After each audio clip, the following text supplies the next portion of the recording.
Bonjour à tous, bienvenue sur Happy Crash dans une vidéo un petit peu spéciale puisque je vous invite au coin du feu. Et je vais faire la vidéo dont je vous ai parlé sur Twitter. Enfin une vidéo finalement vous n'aurez que le son de ma voix car je ne suis pas très présentable après 5 jours de voyage et 12 heures de trajet pour rentrer de Dubaï. Et plutôt que d'attendre de l'être, je vais juste vous offrir ma voix pour vous expliquer un petit peu le fond du tweet que j'ai fait il y a peut-être 2 ou 3 jours, en vous disant que j'avais vraiment compris et réalisé beaucoup de choses en étant à Dubaï sur le projet de nos élites, si on peut dire ça. Alors si je reviens un peu sur ce qui m'a conduite à faire cette vidéo, donc je suis allée à Dubaï pour le travail et j'y ai passé un week-end sans travailler puisque j'ai voulu en profiter pour voir un petit peu cet endroit dont on parle beaucoup quand même, hein. On a beaucoup de vidéos, on nous propose certaines images d'Épinal, donc j'ai souhaité aller voir par moi-même comment c'était. Donc j'ai déjà fait une vidéo sur le sujet en vous disant qu'il y avait quand même deux Dubaï, hein. Le Dubaï qui nous est proposé via un certain nombre d'informations, de vidéos, d'influenceurs, etc.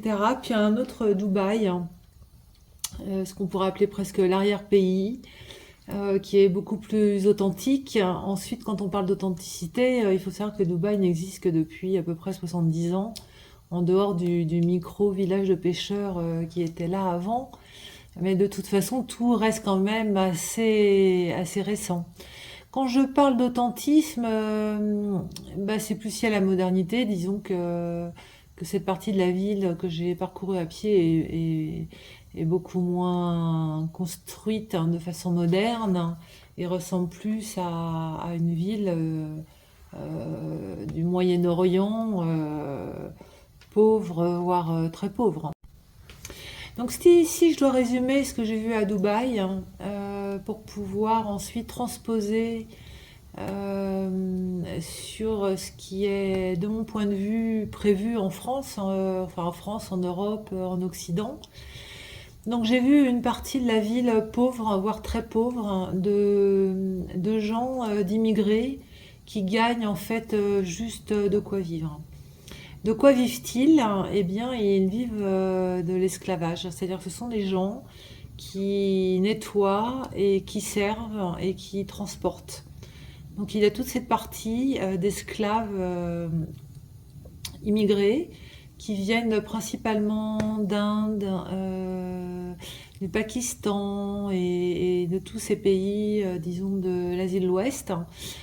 Pas mal de gens aussi, visiblement, des Philippines, et puis d'Indonésie, donc principalement, essentiellement, je vais presque dire que des musulmans, mais de musulmans non arabes. Donc j'ai vu ça, j'ai vu cette partie de la ville, j'ai vu ces gens, et ces gens je les ai vus à l'extérieur de la ville, puisque c'est là qu'ils vivent, enfin, du centre-ville, du grand centre. Et j'ai vu ces gens-là à l'intérieur de la ville pendant leur service, c'est-à-dire ils nettoient les chambres d'hôtel, ils nettoient partout, ils servent partout, ils transportent, donc ce sont eux qui sont taxi, Uber, etc. Et j'ai donc vu la manière dont ils vivent un petit peu à l'extérieur, de manière relativement précaire, hein, surtout si on compare au reste de la ville. Qu'est-ce que j'ai vu d'autre? J'ai vu une autre catégorie de personnes, donc de gens plus ou moins aisés, bon, plus que moins, ce qu'on pourrait appeler des consommateurs moyens à des consommateurs riches, voire très riches, donc qui jouissent d'une ville absolument artificielle. C'est-à-dire qu'en fait, il n'y a aucun monument historique, hein, il n'y a aucune réelle histoire. Tout est aménagé pour le plaisir et pour le loisir et pour le travail, mais le travail intellectuel, hein, le travail de bureau. Donc ce ne sont que des tours, hein, et près des plages que de magnifiques villas ou d'énormes complexes très luxueux, résidentiels ou hôteliers. Et ces gens-là, cette catégorie de personnes, en fait, travaillent, hein, et jouissent. C'est-à-dire, ils travaillent, et dès qu'ils sont plus au travail, hein, ils sont à Disneyland, dans des complexes incroyables. Tout est gigantesque, tout est énorme, tout est ostentatoire. Le moindre restaurant, le moindre hôtel, le moindre endroit pour boire un verre est toujours. C'est un peu Las Vegas, quoi. Et c'est à thème, tout est bling bling, fabriqué, surfabriqué, etc. Et donc voilà pour la population que j'ai pu voir. Bon, il y a une petite partie de la population que j'ai pu voir aussi, mais celle-ci, on ne la voit pas beaucoup. Bah, ce sont les Émiratis. Donc les Émiratis, de ce que j'ai pu comprendre, sont quand même des gens qui ont essentiellement tout ce qui est emplois gouvernementaux. Donc ce sont des gens qui ont tous de l'argent. Il n'y a pas d'Émiratis dans la rue qui nettoient ou ils servent, hein, ou qui conduisent des taxis. Ces personnes-là sont tous employées par le gouvernement et gagnent très très bien leur vie, mais ne se mélangent pas vraiment aux autres. J'en ai vu, hein, j'en ai aperçu, mais bon, comme ces personnes, a priori, ne boivent pas, ne fument pas, ne sortent pas, en fait, eux récoltent, hein, les fruits de la consommation et de la vie de Dubaï, hein. Qu'est-ce que j'ai vu d'autre? Ensuite, on extrapolera, hein. Donc, j'ai vu une ville, hein, très très grande, hein, très grande, hein. Alors, bon, surtout si on la compare à Paris intramuros, hein, absolument gigantesque, hein, divisée en différents quartiers, qui est une ville qui est très peu propice, hein, au déplacement à pied. Alors, on peut se déplacer à pied, mais très honnêtement, enfin, je parle du grand centre, hein, du grand centre moderne. C'est pas très agréable de se déplacer à pied. Il y a des trottoirs, mais d'ailleurs très peu de gens se déplacent vraiment à pied. Il y a un métro, mais honnêtement, dans le métro, il n'y a que les esclaves, pas les autres classes, hein, pas les autres classes, les autres couches sociales. Et chaque quartier est très séparé, hein. Enfin, les quartiers sont très très séparés les uns des autres, si bien que même si vous marchez, si vous vous déplacez en marchant, à un moment donné, si vous voulez changer de quartier, il faut prendre un moyen de transport. Et globalement, bon, oui, il peut y avoir le métro, mais il n'y a que 3 lignes, dont on va dire 2 vraies lignes de métro. Donc il est assez compliqué de passer vraiment d'un quartier à l'autre en transversal, hein, via le métro. Donc il faut prendre un taxi ou avoir tout simplement sa propre voiture. Donc les déplacements sans moyen de transport sont ultra limités à votre quartier, en sachant qu'on trouve tout dans chaque quartier. Donc on n'a pas forcément besoin de changer de quartier, sauf à vouloir aller à la mer, hein, par exemple, parce que la mer n'est pas partout, hein. Enfin, elle est presque partout, mais elle n'est pas partout. Ou à vouloir aller voilà, dans certains endroits, certains hôtels, certains restaurants. Mais il n'est pas très aisé de changer de quartier. Tout est, comme beaucoup d'autres villes que j'ai pu voir, moi, en Asie, tout est très facile, tout est accessible, tout est possible en fait, à condition d'avoir les moyens, d'avoir de l'argent. Il y a des centres commerciaux absolument extravagants, mais dans ces centres commerciaux, finalement, on trouve rien de plus que ce qu'on peut trouver dans un centre commercial européen. Donc ce sont toujours les mêmes marques. Alors on va dire comme ils sont à la croisée de l'Europe et de l'Asie, il y a toutes les grandes marques européennes occidentales de luxe, ou même un peu moins luxueuses, mais en tout cas très très connues, très célèbres, qu'on peut trouver dans tous les centres commerciaux français ou sur les Champs-Élysées à Paris, etc. Et puis l'identique asiatique, donc toutes les grandes marques coréennes, japonaises, chinoises, hein. Donc ça donne de grands centres commerciaux où vous pouvez trouver à peu près tout ce dont vous avez besoin, hein. Voilà. Qu'est-ce que j'ai réalisé en voyant cela? D'un seul coup, ça m'est apparu parce que tout est très transparent. En fait, je pense qu'en France, d'abord en France, on a quand même un melting pot et une immigration qui n'est pas récente. Donc on a parmi les classes que je vais appeler privilégiées, même si elles ne sont pas à nos yeux, nous, de Français, mais ce que j'appelle une classe privilégiée, bah, c'est des gens qui ont un travail, un logement, et même s'ils galèrent, bah, voilà, qui peuvent quand même se nourrir, qui sont quand même insérés dans la société. Donc en France, hein, du fait qu'on a quand même eu une immigration très ancienne, hein, on a des immigrés qui font partie des classes privilégiées, donc de ces classes-là. C'est pas le cas à Dubaï, hein, et d'ailleurs, à mon avis, ce sera jamais le cas. C'est-à-dire que l'immigration est uniquement cantonnée. Je parle de l'immigration, pas de l'expatriation. L'immigration est uniquement cantonnée à l'esclavage.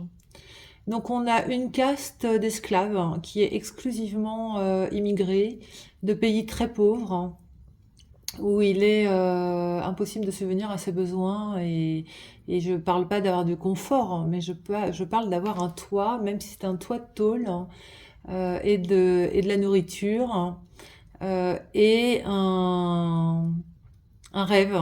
C'est-à-dire, on sait très bien que cette caste-là d'esclaves n'atteindra, ne changera jamais de caste, hein, pour arriver à celle des privilégiés. Mais comme ils travaillent parmi eux, ça reste un rêve qui leur semble potentiellement réalisable.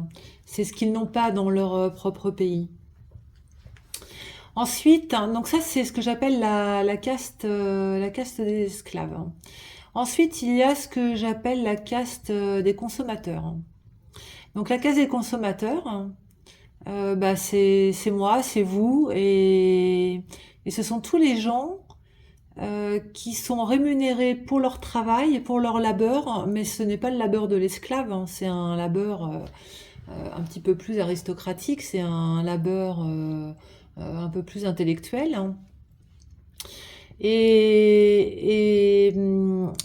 En fait, ce sont des esclaves consommateurs, c'est-à-dire ils sont bien esclaves, hein, parce que leurs revenus dépendent de ce qu'on va bien leur donner et du travail qu'ils vont fournir, hein. Mais en plus de percevoir ce dont ils ont besoin pour survivre, hein, ils perçoivent également de quoi consommer. Donc l'esclave, un consommateur, en France, ça va être du smicard, hein, qui va quand même se payer un resto dans le mois, dans les 6 mois, dans l'année, qui va quand même devoir se payer une voiture, même si c'est à crédit, qui va quand même devoir se payer un téléphone, hein, et ça va jusqu'à l'esclave consommateur très très riche, hein. Si je prends en exemple un grand dirigeant salarié d'un groupe comme Monsieur Burla, par exemple, hein, qui reste le salarié de Pfizer, hein, c'est un consommateur, un esclave consommateur, hein. Il est salarié, il ne possède pas son entreprise, hein. Il a beau être millionnaire, hein, ça reste un salarié esclave consommateur, hein. Donc cette caste-là comprend quand même une grande diversité, mais avec une chose en commun, c'est que leur revenu dépend d'une autre entité qui les rémunère, hein, et cette rémunération va leur servir à consommer. Et la troisième caste, eh bien, c'est la caste invisible, hein. C'est la caste de tous ceux qui organisent ça et qui bénéficient de tout ça. Donc à la fois, ils bénéficient du travail des esclaves, hein, qui les servent, et ils bénéficient du travail, hein, des esclaves consommateurs, hein, qui à la fois les servent, hein, mais aussi les financent, hein, via leur consommation. Donc pour moi, l'organisation immédiate, hein, quasi immédiate, hein, de notre société va être une organisation axée sur ces trois castes, hein, d'esclaves, esclaves consommateurs et la caste invisible. Mais c'est pas tout. Parce que je me suis rendu compte quand même, hein, que, alors voilà, on va parler peut-être du climat, du CO2, des hydrocarbures. En fait, j'ai réalisé que Dubaï continue de se construire, continue de s'étendre, hein. Ils sont en train de construire des complexes luxueux avec des boutiques d'un luxe inouï, de caviar, des restaurants absolument incroyables, et tout autour des zones résidentielles. Donc, ils ne prévoient pas dans un avenir proche ou même moins proche, hein, une forme de paupérisation ou de restriction, pas du tout. Donc ça m'a interpellée. Et je me suis dit que finalement, bah, l'avenir, hein, sera sans doute la réduction de cette caste qui est très nombreuse, hein, de la caste des consommateurs esclaves, hein, de la réduire, hein, pour conserver les consommateurs esclaves riches. Donc des gens qui auront les moyens de se payer ces luxes, hein, et finalement la rentabilité ne se fera pas non pas par le nombre, hein, par la consommation de masse, mais par la consommation élitiste, hein. Donc il y en aura moins, mais ce sera beaucoup plus cher.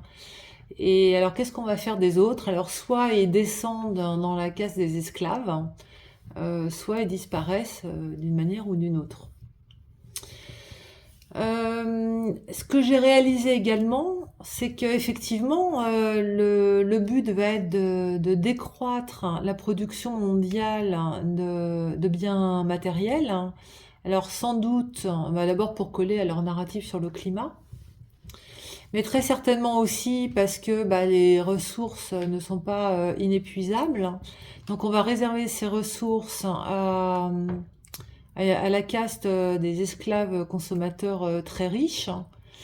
Et tant qu'on aura les moins riches, hein, les un petit peu moins riches, ceux-là continueront à financer la caste invisible, hein, en devant acheter leur droit à vivre, c'est-à-dire leur droit à respirer, leur droit à circuler. Donc on va transformer, on va déplacer la consommation de masse actuelle de biens matériels, hein, sur des biens immatériels, hein, et en fait complètement fictifs, hein, comme un pass CO2, par exemple.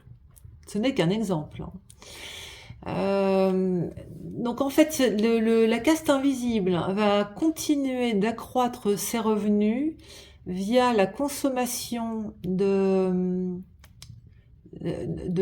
biens immatériels à vivre, hein, c'est-à-dire votre oxygène, votre droit à vous déplacer, votre droit à consommer certains produits seulement, etc., etc.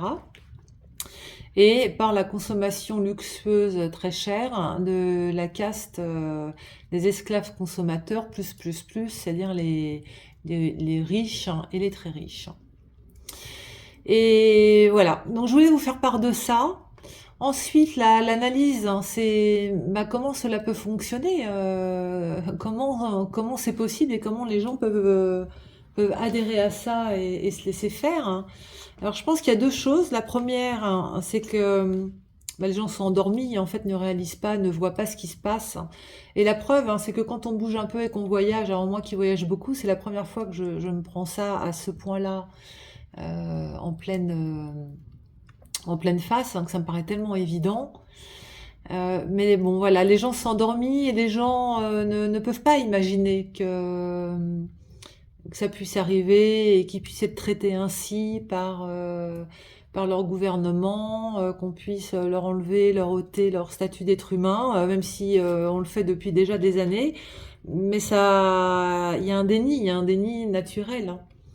L'autre chose qui fait que ça fonctionne, c'est juste notre nature humaine, hein. Parce que finalement, la seule préoccupation de l'être humain, c'est de ne pas être déclassé, donc de ne pas aller dans la caste en dessous, et aussi de se classer. C'est-à-dire, il y a quand même des sous-castes, c'est-à-dire par exemple dans la caste des esclaves consommateurs, il y a l'esclave consommateur presque pauvre, hein, l'esclave consommateur un petit peu plus à l'aise, l'esclave consommateur un peu riche, le riche, le très riche, hein. Et en fait, son objectif, hein, c'est de se classer dans la sous-caste supérieure en pensant changer de caste, alors qu'en réalité, il reste dans la caste. Il ne fait que changer de sous-caste, hein, potentiellement en changeant de niveau social, hein, et il ne fait que nourrir, hein, ce système dont il est esclave. Donc, c'est ce que je voulais vous exposer. En fait, je pourrais en parler pendant des heures parce que j'y pense depuis des jours, hein. Mais je voulais absolument faire cette vidéo rapidement. Elle me paraissait vraiment clé pour comprendre l'organisation du monde qui s'en vient et, et pour enfin peut-être hein, en étant conscient du dessin, pouvoir vraiment réfléchir à comment y échapper. Et ça, ça donnera lieu à d'autres discussions, à d'autres interactions, à de futures vidéos. Peut-être de face, hein, cette fois. Voilà, j'espère que ma voix n'a pas été trop désagréable, hein, que ce feu vous a réchauffé l'esprit et le cœur. Voilà, à très bientôt. Je vous embrasse.